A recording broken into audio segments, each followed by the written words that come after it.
At first glance, it looks like U.S. businesses are thriving. Earnings are strong, productivity is up, stock prices are hitting new highs, and executives are proudly talking about efficiency, discipline, and margin expansion. But behind the optimism lies a quieter, more complex story. One that's forcing everyone from investors to employees to ask a hard question. Are U.S. businesses really growing or just getting leaner? Over the past 2 years, something unusual has been happening inside corporate America. Even as revenue growth slows, profits are holding steady and, in some cases, rising. That's not because customers are spending more, it's because companies are spending less.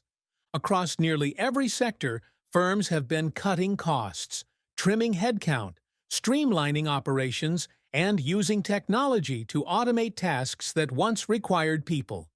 It's the new corporate mantra, do more with less. But the question is, how long can lean pass for growth? Let's start with what's driving this shift. When inflation spiked and interest rates climbed, companies suddenly faced a tougher world. Higher costs, cautious consumers, and more expensive debt. So they adapted. They froze hiring, consolidated teams, and delayed new projects. They raised prices where they could, renegotiated supplier contracts, and restructured operations. And surprisingly, it worked. Profit margins stabilized, stock performance rebounded, investors rewarded the discipline. To Wall Street, it looked like resilience. To workers, it looked like something else entirely, a quiet squeeze. Because while businesses got leaner, many employees got stretched to their limits. The tech industry is the clearest example. After years of overhiring, companies like Google, Meta, Amazon, and Salesforce slashed tens of thousands of jobs in 2023 and 2024. But here's the twist. Despite fewer people, their output went up. Thanks to AI and automation, the remaining workforce could handle more. Algorithms optimized workflows. Chatbots replaced customer service roles. Generative AI drafted code, copy, and reports. The result? Higher productivity per worker. And record profits. But it also revealed a bigger shift. The era of growth through expansion is being replaced by growth through efficiency. In other words, the focus isn't on hiring or scaling, it's on squeezing more value from what already exists.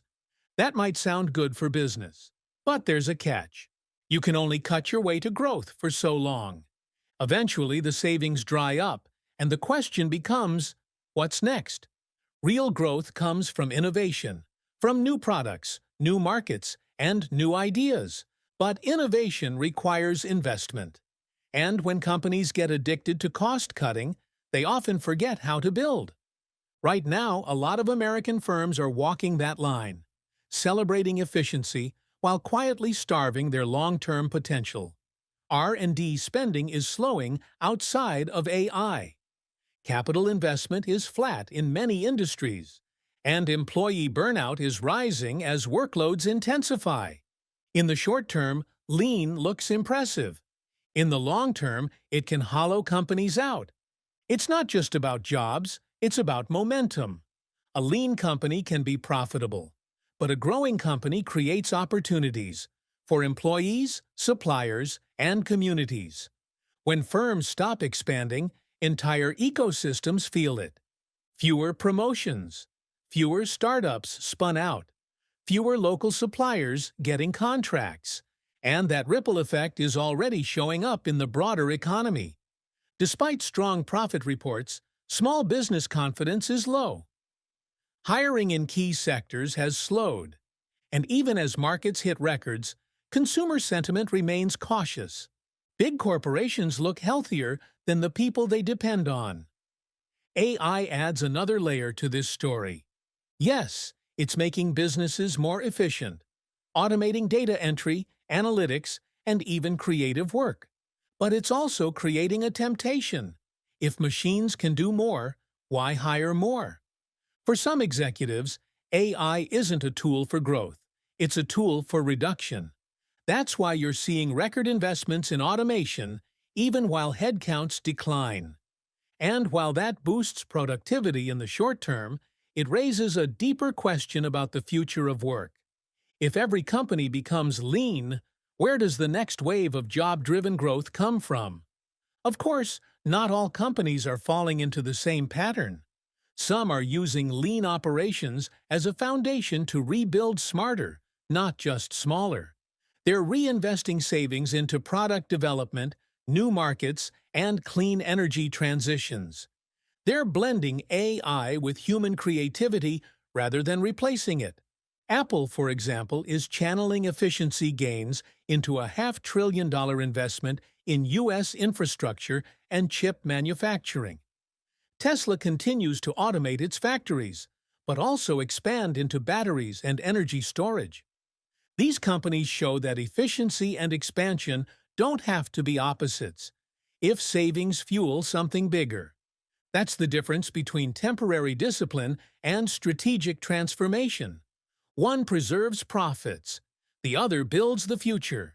Right now, U.S. business is standing at that crossroads. The headlines may say, resilient. The balance sheets may look strong, but the real test is whether companies can turn efficiency into innovation, growth that creates jobs, not just margins. Because cutting costs can protect a company, but creating value is what grows an economy. And the longer America confuses the two, the more this era of efficiency could start to feel less like progress and more like pause. So, are U.S. businesses growing or just getting leaner? Maybe both. But the answer that matters most will come later, when we see whether today's efficiency becomes tomorrow's innovation or just another chapter in America's long story of doing more with less.